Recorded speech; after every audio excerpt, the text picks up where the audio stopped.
Magandang gabi sa inyong lahat, lalo na sa ating mga active subscribers. Sana ay ligtas kayo. Matapos ang sunod-sunod na bagyo, pagbaha at mga pagyanig nitong mga nakaraang buwan at linggo, medyo naging abala rin kami nitong buwan, kaya humihingi kami ng paumanhin kung hindi kami agad nakasagot sa inyong mga mensahe. Pero lubos pa rin kaming nagpapasalamat sa tuloy-tuloy ninyong pagsuporta sa alitaptap ng dilim. Ngayong gabi, may panibago kaming kwento. Ito ay isang kwento ng pag-ibig, kilabot at hiwaga. Ito ang Huling Antingero sa Puno ng Balete. Isang kwento mula sa alitaptap ng dilim. Pero bago tayo magsimula, huwag kalimutang mag-like at subscribe sa ating channel, Alitaptap ng Dilim, para sa mas marami pang kwentong puno ng hiwaga at kilabot.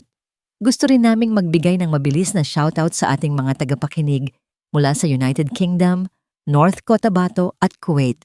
Lalo na kay Boss Duki Sanchez mula London at syempre kay Bossing Ronel na pinapa-shoutout ng kanyang misis na si Ma'am Arsenelli Maniego.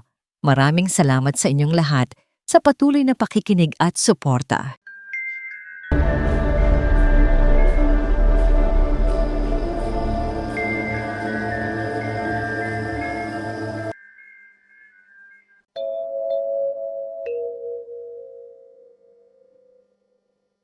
Si Clarice Alonso, isang graphic designer mula Maynila, ay matagal nang hindi nakakauwi sa Dumaguete, ang probinsyang kinalakihan ng kanyang mga lolo't lola. Abala sa trabaho, halos nakalimutan na niya ang mga simpleng bagay, ang amoy ng bagong lutong kakanin, ang lamig ng hangin tuwing dapit hapon, at ang ingay ng mga kuliglig na dati niyang inaalis sa isip kapag bata pa siya. Ngunit ngayong undas, pinili niyang umuwi. Hindi lang para magdasal sa puntod ng kanyang mga ninuno, kundi para rin maramdaman muli ang tahanang minsan niyang iniwan. Bit-bit ang backpack, kandila, at mga bulaklak. Sumakay siya sa huling biyahe ng bus papuntang Dumaguete. Ang langit ay makulimlim at sa bawat kurbada ng daan, tila humihigpit ang yakap ng gabi. Ang mga ilaw ng poste ay patay-sindi at ang mga pasahero'y tahimik, nakatulog, tila iniiwasang mapansin ang dilim sa labas ng bintana. Habang nakikinig si Clarice sa tugtog sa kanyang earphones, napatingin siya sa bintana at doon niya unang nakita ang malaking punong balete, nakatindig sa gilid ng kalsada.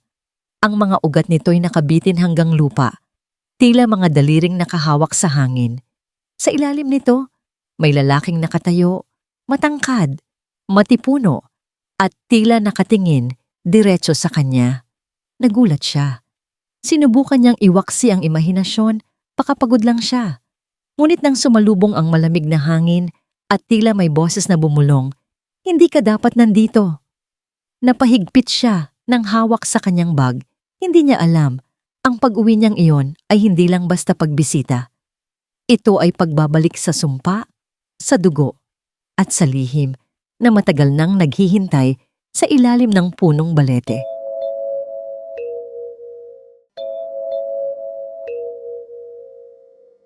Pagbaba ni Clarice sa terminal ng Dumaguete, sinalubong siya ng malamig na simoy ng hangin na may halong alat ng dagat at amoy ng basang lupa.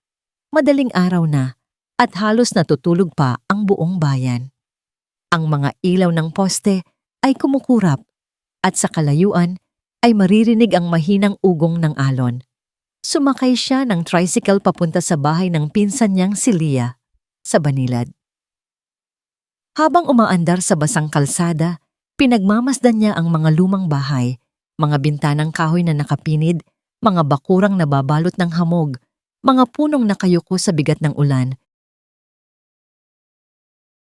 Ngunit paglapit nila sa tulay, napatingin siya sa kanan. Sa ilalim ng balete na nakita niya rin kanina sa biyahe, nakatayo muli ang lalaking iyon, matangkad, tahimik, at sa dibdib nito'y kumikislap ang isang medalyon na parang anting-anting. Napasinghap si Clarice. Bakit siya nandito? Sinusundan ba niya ako? Kuya, mahinang sabi niya, may nakikita ka bang lalaki roon sa may puno? Saglit na tumingin ang driver. Wala naman po, ma'am. Baka anino lang. Bago pa siya makasagot, biglang nag-flicker ang ilaw ng tricycle. Tumigil ang makina. Nawala ang liwanag. "Sandali lang po, ma'am. Baka nasira lang yung wiring," sabi ng driver. Ngunit hindi na ito natapos. Mula sa dilim sa ilalim ng mga sanga, may gumalaw. Isang maitim na anino. Mabilis, mababa sa lupa. At sa loob ng isang iglap, kumislap ang dalawang pulang mata. Mabilis itong gumapang pataas sa puno. At kasunod noon ay bumagsak ang isang malaking sanga sa kalsada. Eksaktong lugar kung saan dadaan sana ang tricycle kung hindi ito huminto.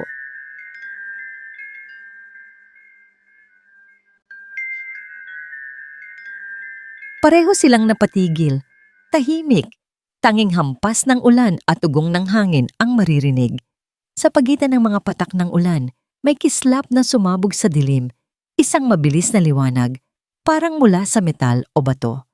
Isang iglap lang iyon, ngunit malinaw sa mata ni Clarice ang kumikislap na medalyon bago tuluyang naglaho ang pulang mata.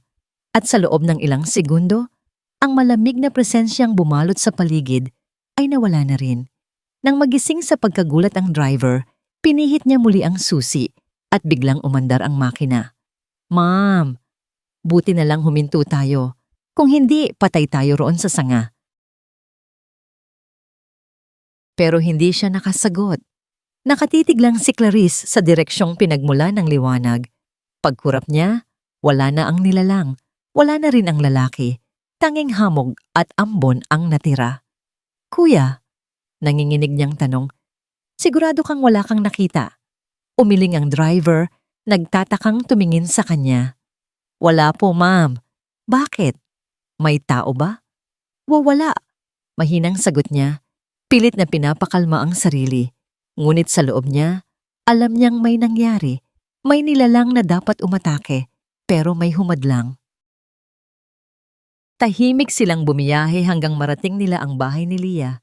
Binuksan siya ng pinsan, antok pa pero nakangiti. "Uy, Clarice, basang-basa ka na. Buti nakarating ka pa."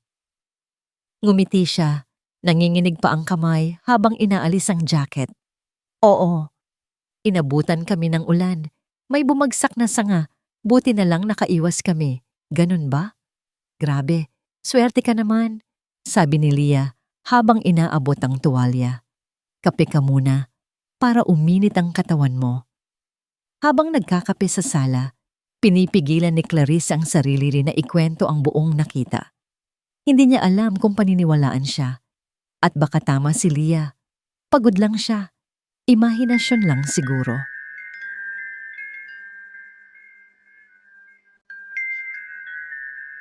Pero pagdating niya sa kwarto, bago niya isara ang bintana, napatingin siya sa labas.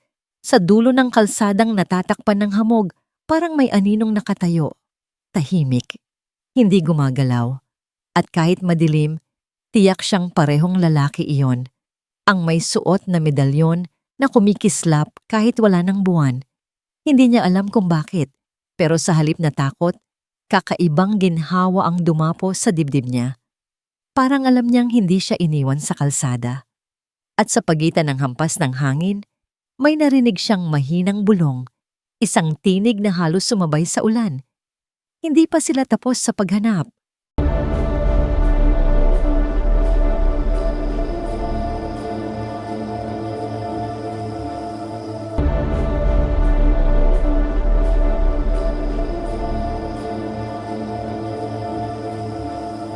Ang umagang sumunod ay payapa. Ang mga alon sa malayo ay marahang humahampas sa dalampasigan at ang mga manok sa likod bahay ni Leah ay tila sabay-sabay na gumigising sa buong baryo. Ngunit si Clarice, gising na ng maaga, ay tila hindi nakatulog ng maayos. Paulit-ulit sa kanyang isip ang eksena kagabi, ang mga pulang mata, ang bumagsak na sanga, at ang kislap ng medalyon bago naglaho ang lahat. Hindi niya alam kung panaginip lang ba yon o totoong nangyari.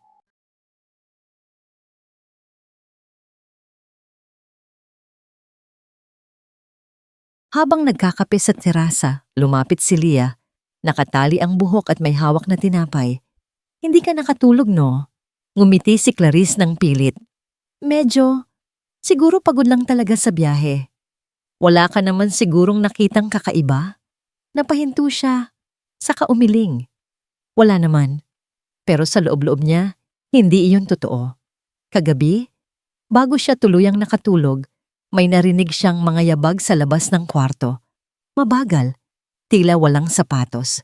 At sa pagitan ng mga hampas ng ulan, may boses na pabulong sa dulo ng pasilyo. Hindi niya maipaliwanag kung anong wika iyon, pero parang may halong pagmamakaawa. Ngunit nang bumangon siya at sumilip, walang tao. Tanging malamig na hangin at ang amoy ng basang kahoy ang naroon. Kinahapunan. Habang si Leah ay nasa bayan, mag-isa si Clarice sa bahay. Binuksan niya ang mga bintana para pumasok ang hangin. Ngunit nang marinig niya ang langit-ngit sa kisame, napahinto siya. Maingat siyang lumingon. At sa gilid ng sala, may larawan ng kanyang lola na nakasabit sa dingding. Ngunit sa ilalim ng salamin, tila may mga bakas ng kamay. Basa, parang hinawakan ng malamig na palad. Siguro ulan lang yan, mahina niyang sabi, kahit wala namang tumatama roon. Sinubukan niyang ibaling ang atensyon sa paglilinis, ngunit habang pinupunasan niya ang mesa, biglang may humaplos sa kanyang buhok. Mabilis, malamig, at nawala rin agad. Napaatras siya, napahawak sa dibdib. Leah, sigaw niya, tahimik. Walang sagot. Tanging tunog ng hangin at hampas ng dahon sa labas ng bintana. Mabilis siyang tumakbo palabas ng bahay at doon siya tumigil, sa gilid ng kalsada, sa tapat ng balete tree na matatanaw mula sa bakod. At doon, sa liwanag ng araw, nandoon muli ang lalaki. Nakatayo sa lilim ng puno, nakatingin sa kanya. Ngayon, mas malinaw ang mukha niya, maitim ang buhok, matikas ang panga, at ang mga matay may lalim na parang matagal ng pagod sa kanyang leeg. Nagniningning ang parehong medalyon na nakita ni Clarice kagabi. Hoy! Sigaw niya, lakas loob. Ikaw ba yung nakita ko kagabi? Hindi sumagot ang lalaki. Tila nagulat, pero hindi umalis. Lumapit siya ng kaunti, pero may distansyang tila sinusukat ng hangin sa pagitan nila. Salamat, sabi ni Clarice, halos pabulong. Kung hindi dahil sa'yo, baka aksidente na kami kagabi.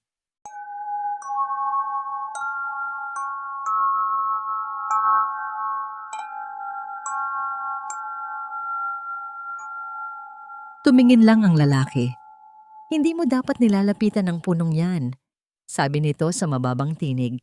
Hindi lahat ng anino ay sa gabi lang lumalabas. Napakurap si Clarice. Ano ang ibig mong sabihin? Ngunit hindi na siya sinagot. Ang hangin ay biglang umihip ng malakas at nang saglit siyang mapapikit, nawala ang lalaki. Tanging mga dahong nalaglag at pagaspas ng uwak ang naiwan.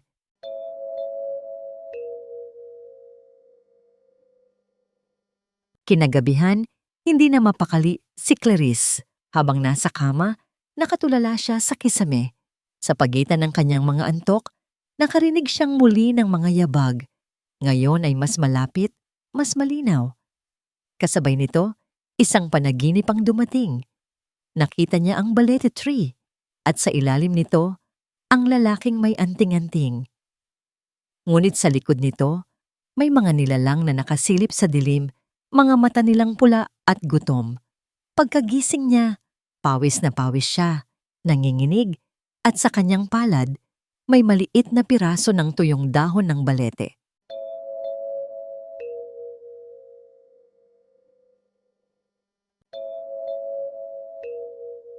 Kinabukasan, matapos ang ilang araw ng mabigat na pakiramdam, nagpasya si Clarice na dumalaw sa sementeryo. Bitbit niya ang ilang kandila, bulaklak at maliit na plastik ng pagkain, gaya ng nakasanayan ng mga taga-probinsya tuwing undas. Tahimik ang hapon at ang araw ay tila nakatago sa manipis na ulap. Habang naglalakad siya sa makipot na daan ng lumang libingan, naamoy niya ang halimuyak ng kandila, ng tuyong damo at ng lupa. Ang mga lumang lapida ay natatakpan ng damo at ang ilan ay halos mabasa na lamang sa kaluman. Habang hinahanap niya ang puntod ng kanyang mga lolo't lola, napansin niyang may lalaking nakatayo sa may dulo ng sementeryo sa ilalim ng isang puno. Tahimik itong nakatingin sa malayo, tila nagbabantay. At nang masanay ang kanyang mga mata sa liwanag, nakilala niya ang lalaki. Ang parehong nakita niya sa kalsada at sa ilalim ng balete. Nakatayo ito sa tabi ng isang nitso. Nang lapitan ni Clarice, napansin niya ang pangalan sa marmol. Adrian Mercado. Bahagyang napahinto siya, nagtataka. Ngunit bago pa siya makapagsalita, lumingon ang lalaki at ngumiti. Hindi katulad ng dati niyang malamig at matigas na titig. Ngayon, kalmado, may init sa mga mata.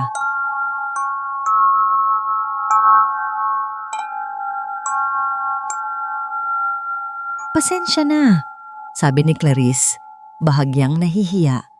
"Hindi ko alam na may tao pa rito. Akala ko ako lang mag-isa." "Walang problema," mahinahong tugon ng lalaki. "Tahimik dito. Maganda magdasal kapag ganitong oras." Nagkasundo silang umupo sa tabi. Habang pinupunasan ni Clarice ang puntod ng kanyang mga lolo't lola, nagsimula silang mag-usap. Unay formal, hanggang sa lumalim na parang matagal nang magkakilala.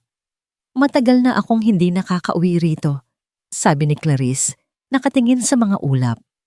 Iba na ang amoy ng hangin, pero parang pareho pa rin ang pakiramdam, ngumiti ang lalaki. "Ganun talaga siguro pag may mga bagay na hindi mo kayang kalimutan. Ang lupa, may alaala din." Napangiti si Clarice. "Ang lalim mo naman." Ngumiti rin siya, bahagya, na parang sanay sa ganoong biro. Tahimik silang nagpatuloy sa pag-uusap. Tungkol sa Maynila, sa trabaho ni Clarice, sa tahimik na buhay sa probinsya, at sa mga bagay na dati niyang namimiss. Sa bawat saglit, mas nagiging madali para kay Clarice ang magtiwala. May kung anong kakaiba sa lalaki, may kabigatan sa presensya, pero may gaan sa puso. At bago pa niya namalayan, nagdidilim na ang langit.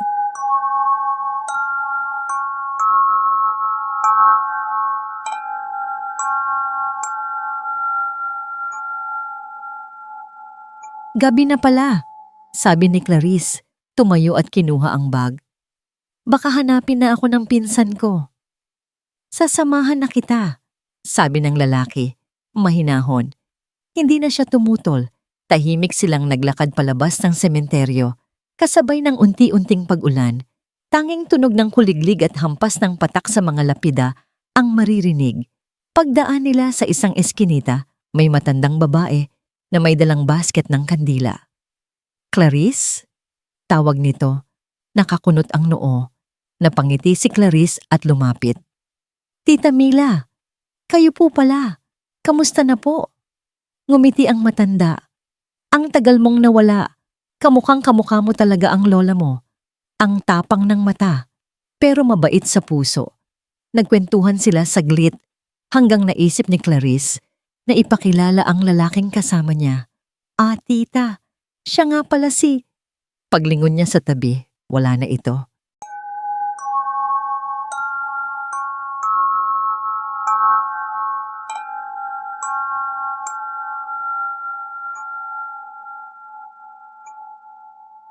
Walang bakas. Wala ni isang yapak sa lupa. Parang hindi ito sumama sa kanya kanina. Nabitin ang kanyang mga salita. Ngumiti na lang siya at umiwas ng tingin. "Ah, wala pala. Nagkamali ako." Nagpaalam siya kay Tita Mila at nagpatuloy sa paglalakad. Malapit na siya sa bahay nang biglang may humampas na malamig na hangin mula sa direksyon ng balete tree. Paglingon niya, nandoon muli ang lalaki, nakatayo sa lilim. "Akala ko, nauna ka na," sabi niya, nagtataka. Ngumiti siya, payapa. "Pasensya na, may nadaanan lang akong kamag-anak. Kinausap ko lang saglit," sabi ng lalaki. Magkasabay silang naglakad pauwi. Wala nang ulan, at sa ilalim ng mga ilaw ng poste, tila humina ang bigat ng gabi.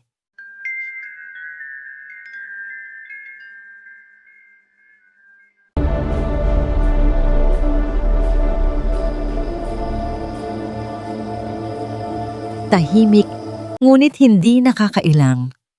At sa bawat hakbang, naramdaman ni Clarice ang kakaibang kapanatagan. Parang matagal na siyang ligtas sa piling nito. Pagdating nila sa tapat ng bahay ni Leah, huminto ang lalaki. "Clarice," mahinahon niyang sabi, "may ilang bagay kang dapat tandaan. Pagpatak ng gabi, isara mo ang lahat ng bintana. Huwag kang lalapit sa balete. Magdurog ka ng bawang at ilagay sa gilid ng mga bintana at maghanda ka ng mga bote ng asin. Laging nasa abot ng kamay mo." Napakunot ang noo ni Clarice. "Ha? Para saan naman yun?" Ngumiti ang lalaki, mahina pero seryoso. "Hindi lahat ng gumagala sa gabi ay tao."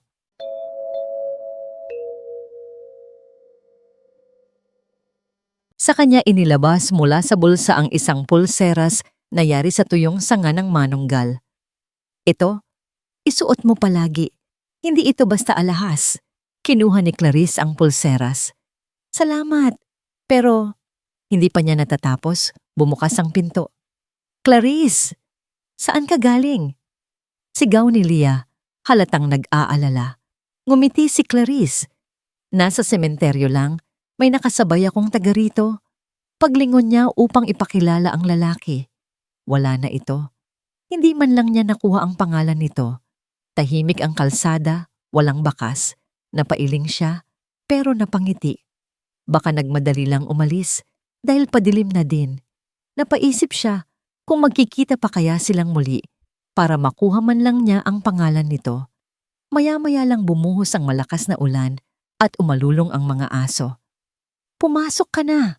Dali," sabi ni Leah. Napahawak si Clarice sa pulseras na binigay ng lalaki. Unti-unting tumigil ang pag-alulong ng mga aso.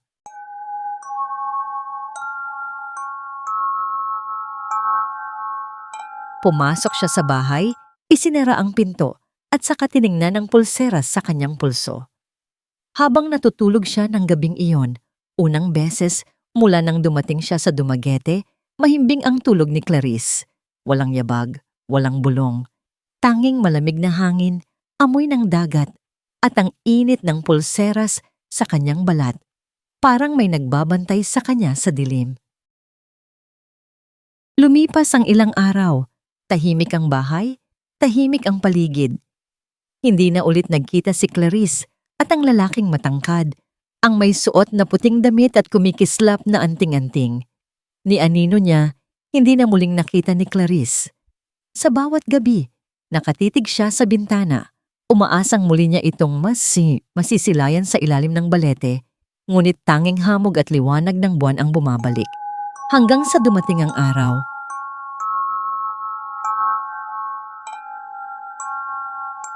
Isang umaga, nagyaya si Leah na mamalengke.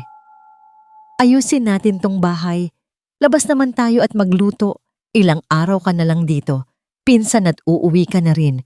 Mamasyal naman tayo, no?" Sabi pa nito, napangiti si Clarice at sabay silang lumabas. Masigla ang palengke. Amoy tuyo, bawang at bagong lutong kakanin. Sandali niyang nakalimutan ang lahat ng kababalaghan, ngunit habang bumabayad siya sa tindera ng bulaklak, napansin niyang wala na ang pulseras sa kanyang kamay. "Leah!"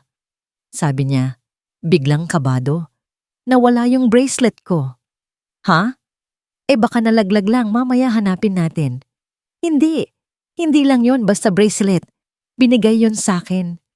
Ngunit naputol ang sinabi niya. Hindi niya alam kung paano ipapaliwanag kung gaano kahalaga iyon. Pag-uwi nila, nagsimulang bumigat ang ulap. Sa daan pa uwi, sumakay sila ng tricycle. Habang umaandar, napansin ni Clarice na walang tao sa paligid ni isang naglalakad, ni isang aso. Tahimik, at sa pagitan ng mga sanga ng mga puno, may dalawang matang pula ang nakamasid sa kanila.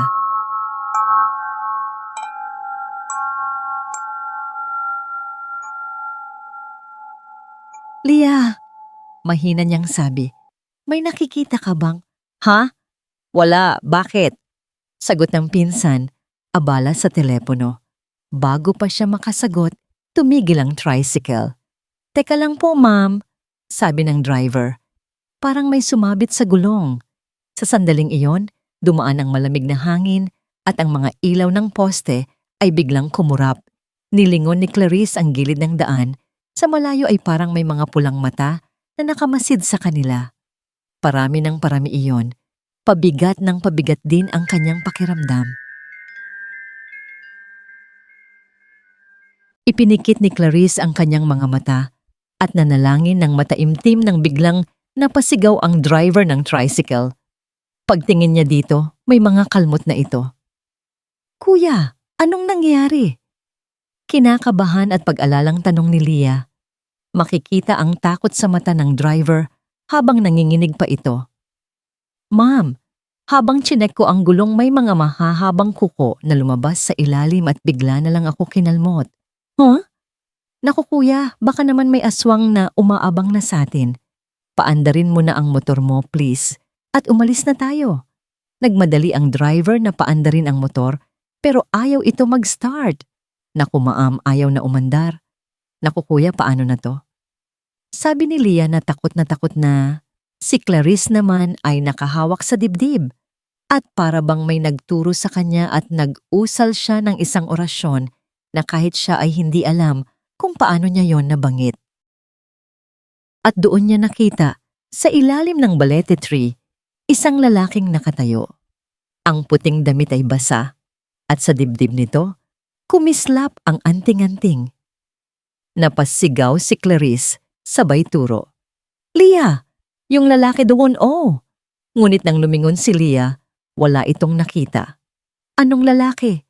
"Wala naman, Clarice. Doon, sa ilalim ng puno. Ngunit walang tao roon. Tanging hamog at anino ng mga sanga."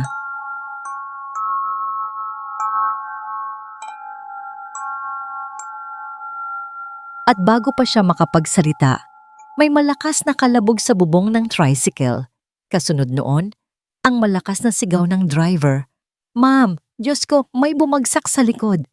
Lumingon si Clarice at sa kisap mata may maitim na nilalang na gumagapang paakyat. Mahaba ang buhok, ang matay pula, at ang dila ay parang ahas na humahampas sa hangin. "Leah!" Sigaw niya, halos maiyak. Ngunit bago pa makalapit ang nilalang, isang liwanag ang pumutok sa dilim. Mula sa kabila ng daan, ang lalaki mula sa balete ay naglakad papalapit at ang kanyang anting-anting ay nagningning na parang araw. Isang kumpas lang at sumigaw ang nilalang, nagliyab at tuluyang naglaho na parang alikabok. Pagkurap ni Clarice, "Diyos, wala na ito." Wala ring bakas ng lalaki, tanging ulan at amoy ng nasunog na hangin.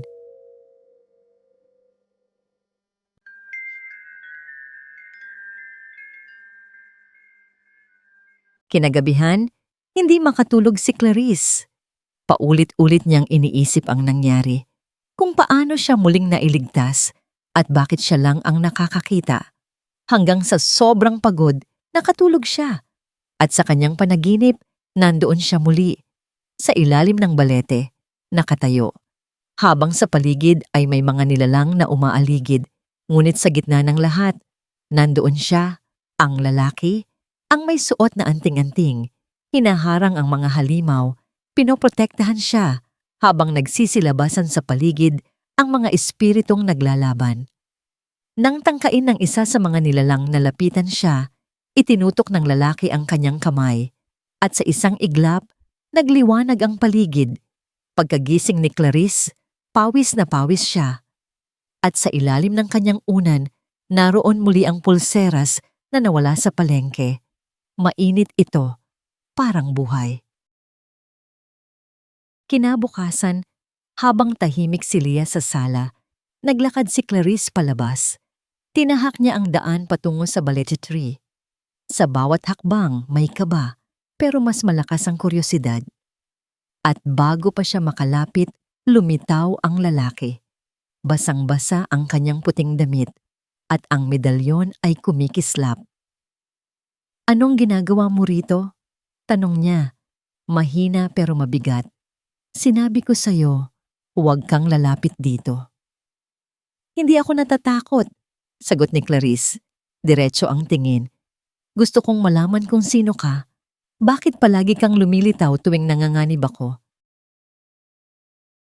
Hindi sumagot ang lalaki. Tanging katahimikan lang ang naging tugon nito sa mga tanong niya. Tumingin ito sa kanya. Sa kadahan-dahang lumapit. Hindi mo pa kailangang malaman, sabi niya. Pero tandaan mo ito. Kapag nawala ulit yang pulseras, mahahanap ka nila. Hindi lang ng mga aswang, kundi ng mga nilalang na matagal nang galit sa dugo ninyo. Dugo namin? Tanong ni Clarice na naguguluhan. Hindi sumagot ang lalaki. Sa halip, marahan niyang hinawakan ang kamay ni Clarice. Magtiwala ka.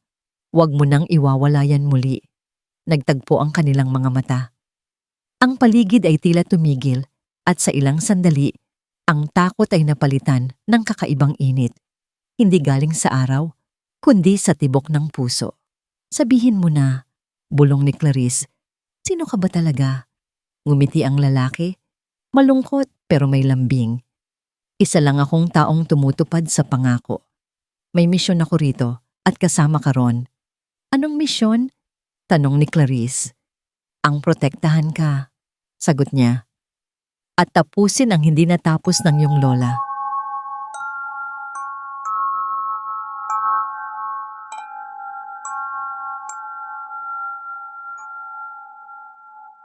Tahimik silang naglakad sa lilim ng balete. Ang hangin ay malamig, ngunit sa bawat salitang sinasabi nito, nararamdaman ni Clarice ang kakaibang koneksyon. Bakit parang kilala na kita noon pa? Tanong niya, halos pabulongi. Ngumiti ang lalaki kay Clarice, malungkot. Siguro kasi, sa mundong ito, may mga kaluluwang itinadhana talagang magtagpo. At bago pa siya makasagot, isang malakas na ihip ng hangin ang dumaan. Pagkurap niya, wala na ito. Tanging mga dahon ng balete ang nalaglag sa lupa at ang amoy ng luhat pawis sa hangin.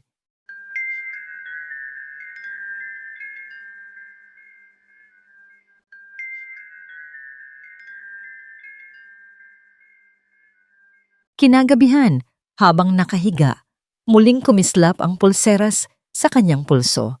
At sa pagitan ng hangin at dilim, narinig niyang muli ang boses nito. 3 gabi na lang, Clarice. 3 gabi na lang.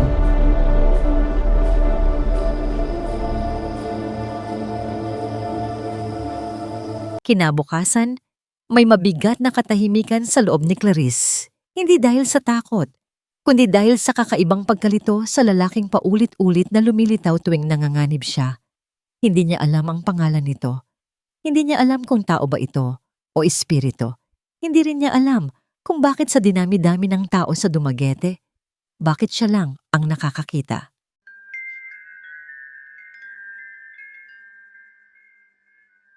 Pagbaba niya sa kusina, nadatnan niya si Leah na nag-aayos ng mesa. Pinsan, sabi ni Leah. Darating daw mamaya si Tita Mila. Sabi niya, may gusto raw siyang ibigay. Napatingin si Clarice. May malamig na kurot sa sikmura niya. Tita Mila. Ang matandang babae sa sementeryo. Sa paraan ng pagtingin nito kahapon, parang may alam ito. Pagdating ng hapon, kumatok si Tita Mila. Tahimik itong pumasok. May bitbit na maliit na basket ng prutas. Ngunit ang paraan ng tingin niya kay Clarice, hindi basta pangkamag-anak. Parang may sinusuri, may kinikilala. Ang mata mo, sabi ni Tita Mila. Nasa iyo pa rin ang mata ng lola mo. Umupo silang 3. May katahimikang nakabitin sa hangin hanggang hindi na napigilan ni Clarice ang sarili. Tita, may dapat po akong itanong. Nag-angat ng tingin ang matanda. Mabagal, mabigat. Parang matagal na nitong hinihintay ang sandaling iyon. May nakikita po akong lalaki, panimula ni Clarice. Sa balete, sa daan, sa sementeryo. Tuwing may peligro, nandyan siya. Pero kapag tinatanong ko ang iba, wala silang nakikita. Dahan-dahang humigpit ang hawak ni Tita Mila sa tasa ng kape. Anong itsura niya, iha? Matangkad, sagot ni Clarice. Maputi, tahimik. Lagi siyang nakasuot ng puting shirt at palagi siyang may medalyon na kumikislap. Tahimik ang matanda. Hindi kumibo, hindi kumurap.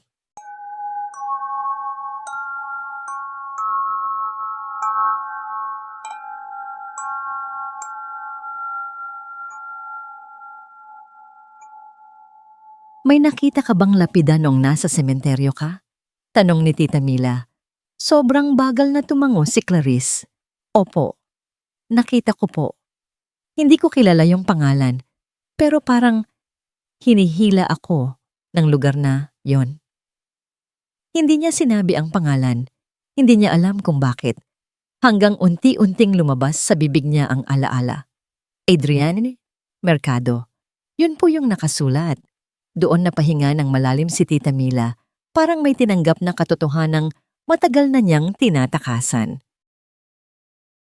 Matagal ko nang alam, mahinang sabi ni Tita Mila, na darating ang araw na may babalik para sa'yo. Naguluhan si Clarice.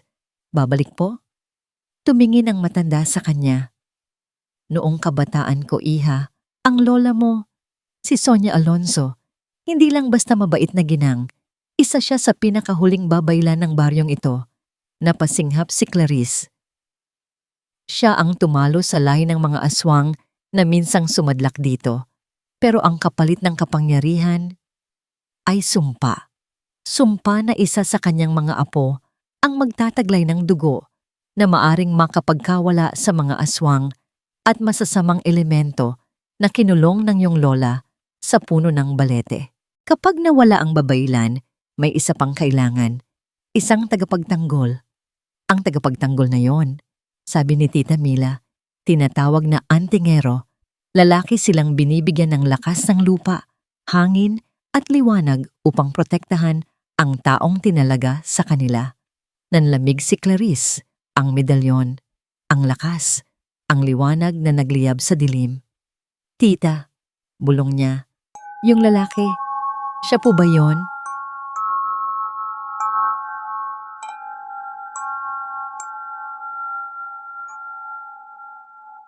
Dahan-dahang tumango ang matanda. Ang huling antingero, ang nag-alay ng buhay para iligtas ang lola mo, ay si Adrian Mercado. Namilog ang mata ni Clarice. Siya, halos hindi niya masabi. Siya po yung nasa nitso. Oo, sagot ni Tita Mila. Matagal na siyang patay. Pero bakit po siya narito? Tanong ni Clarice, halos pabulong. Bakit ako lang ang nakakakita? Tumingin si Tita Mila diretso sa kanya. Dahil ikaw ang apo ni Sonia at ikaw ang susunod na tatargetin ng mga aswang na hindi natapos noong panahon niya. Matagal na siyang nakabantay sa iyo, iha, kahit nung nasa Maynila, kapasinisigurado niya na ligtas ka. At biglang naalala ni Clarice ang iba pang mga nangyari noon. Dati ay muntik na siyang ma-hold up nang umuwi siya ng gabi, ngunit biglang may lumiwanag sa madilim na eskinita noon at tumakbo na lang ang mga hold-upper. Muntik na din siyang masagasaan noon, ngunit parang may sumalo sa sasakyan na sa kanya dapat papunta.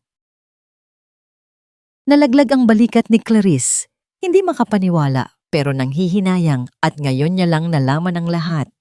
At ang makakakita lamang sa isang antingero na matagal nang wala, sabi ni Tita Mila, ay ang taong nakatadhana niyang protektahan. Nanlamig ang batok ni Clarice. So, para po sa akin siya bumalik? Nakatadhana niya akong protektahan? Tumango si Tita Mila. Oo, iha. Ang mga antingero na pumanaw sa paggawa ng kanilang tungkulin ay nagiging tagapangalaga. Sila ay pwedeng pumili ng tao na kanilang pangangalagaan. At ikaw, iha, ang napili ni Adrian. Pero may hindi ka alam, iha, patuloy ng matanda. Ang isang antingero, kapag bumalik muli sa mundo ng mga buhay, 2 linggo lang ang itinatagal at 3 gabi na lang ang natitira para sa kanya. Paglipas noon, mawawala na siya. Walang makakapigil. Tumigil ang paghinga ni Clarice. 3 gabi na lang. Iyon ang binanggit niya sa'yo, hindi ba? Biglang sumikip ang dibdib ni Clarice nang maalala ang boses na parang hangin. 3 gabi na lang, Clarice. Pag-alis ni Tita Mila, Tumingin si Clarice sa bintana. Mabigat ang ulap, mabigat ang hangin, at mas mabigat ang katotohanang natanggap niya. Hindi niya alam kung bakit. Pero noong binanggit ang pangalang Adrian, may kung anong haplos sa puso niya. Parang kilala niya na ito noon pa. Parang matagal na silang magkaugnay. Kahit ngayon lang sila nagkita.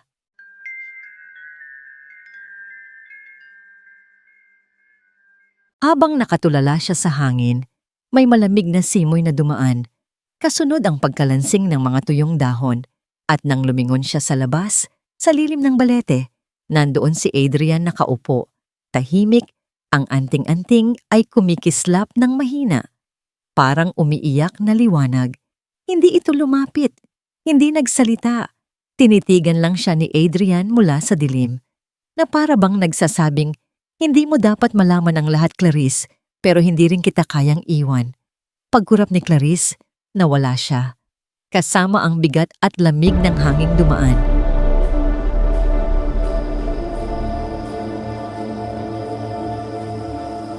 Ang huling gabi ay dumating ng mas mabilis kaysa inaasahan ni Clarice.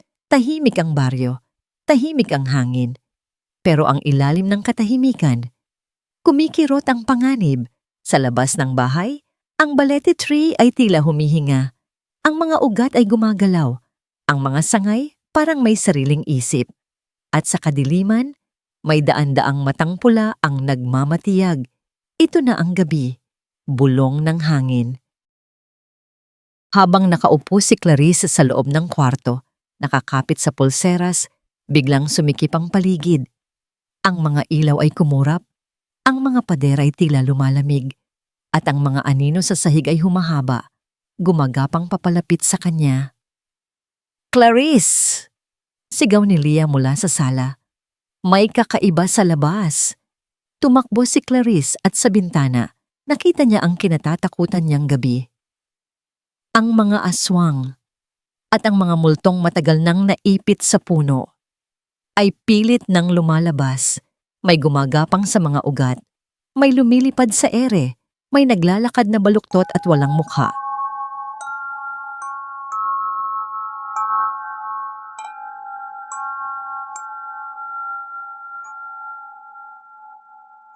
At sa gitna ng gulo at panganib, nandoon si Adrian.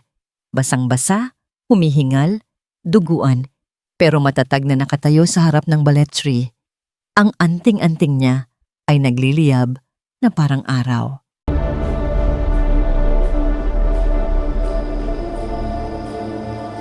Lumabas si Clarice kahit humahampas ang hangin. "Adrian!" Sigaw niya. Lumapit si Adrian, galit at takot ang nasa muka. "Sinabi ko sa'yo, huwag kang lalapit." "Hindi ko kayang basta hayaan ka na lang," sagot ni Clarice, nanginginig. "Clarice, hindi ito laban mo. Kaya ko to." Pero umiling si Clarice. Sa loob ng dibdib niya, may nagising. Sigaw ng dugo, sigaw ng lahi, sigaw ng lola niya. "Lola Sonia," bulong niya, "tulungan mo ako." At sa sandaling iyon, nagpakita ang malabo. Mapayapang anyo ng kanyang lola sa likod ni Adrian. Parang liwanag ng buwan, "Anak, tapusin mo ang sinimulan ko." Humigpit ang kapit ni Clarissa sa pulseras. "Ano ang kailangan kong gawin?"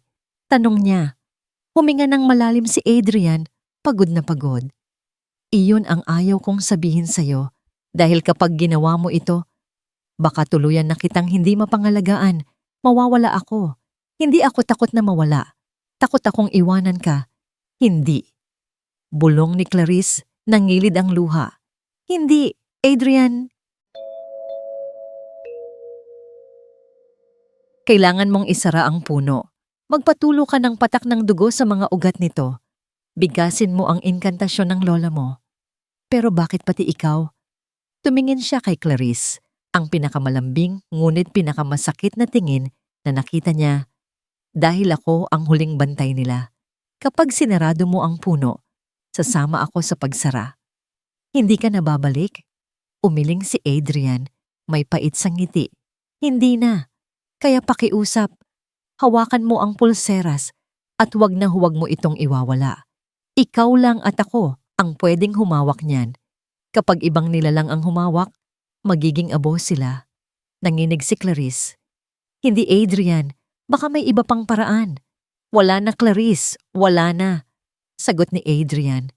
Gawin mo na at hindi ko na kayang pigilan ang lakas nila. Napahagulgol na lang si Clarice, ngunit tumango. Kahit ang puso niya ay gustong bumulalas ng sigaw.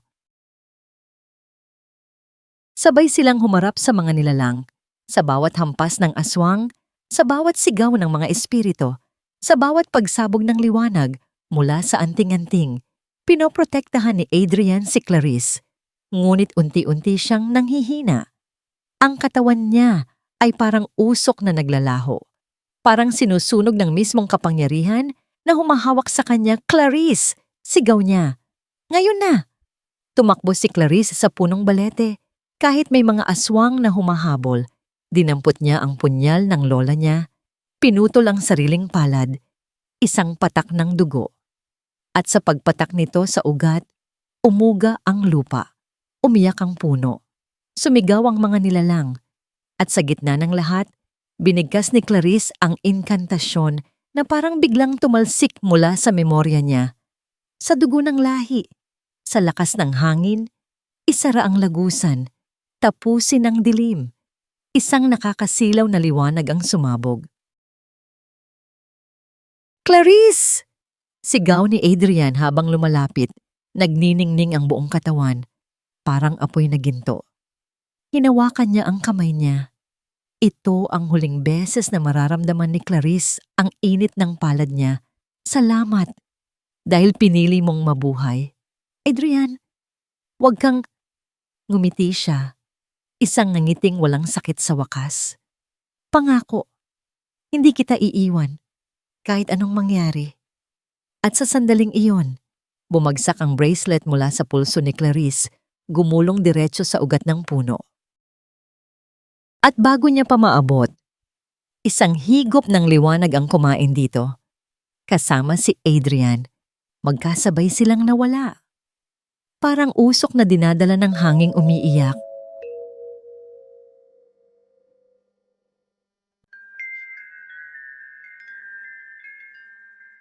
Kinabukasan, tahimik ang buong baryo.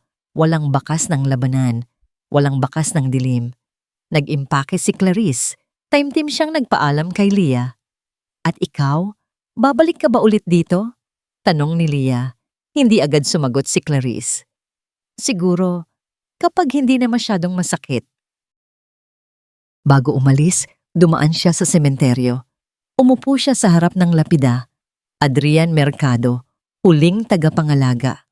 Doon siya umiyak. Ilang minuto o oras, hindi niya alam. Naglaho na ang bantay, naglaho na si Adrian, pero buhay siya ngayon dahil dito. Isang bulaklak ang inilapag niya, isang himig ng pasasalamat ang bumulong sa hangin.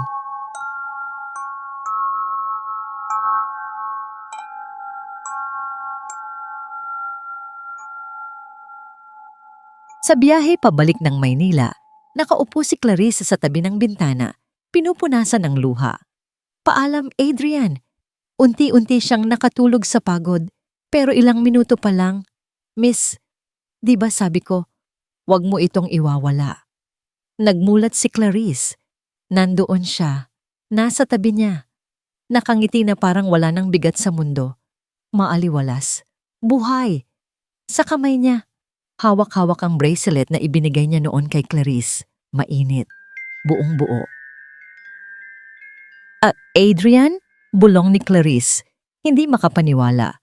Tumango ang lalaki. Nakangiti. Nang nahulog ang bracelet mo sa puno. Sumama ito sa mahiwagang silyo ng lagusan. Nagsama ang kapangyarihan ng bracelet at ng anting-anting ko. Anong ibig sabihin? Hinawakan niya ang kamay ni Clarice. Mahigpit. Totoo. Hindi na usok. Hindi na anino. Naging susi iyon, Clarice. Hindi ako nasira. Pinalaya ako. Humigpit ang yakap ni Clarice. Umiiyak sa tuwa. Bakit nandito ka?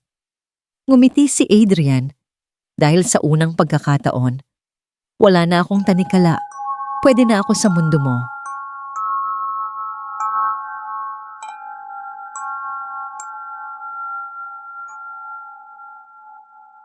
At habang umaandar ang bus sa mahabang daan pa uwi, nakasandal si Clarice sa balikat ni Adrian habang ang bracelet ay kumikislap na parang bagong puso para sa panibagong buhay na sabay nilang haharapin. At dito nagtatapos ang kwento ni Clarice at ng huling antingero na si Adrian. Isang kwentong puno ng takot, sakripisyo at pagmamahal na hindi niya inasahan. Sa dami ng pinagdaanan nila, iisa lang ang malinaw.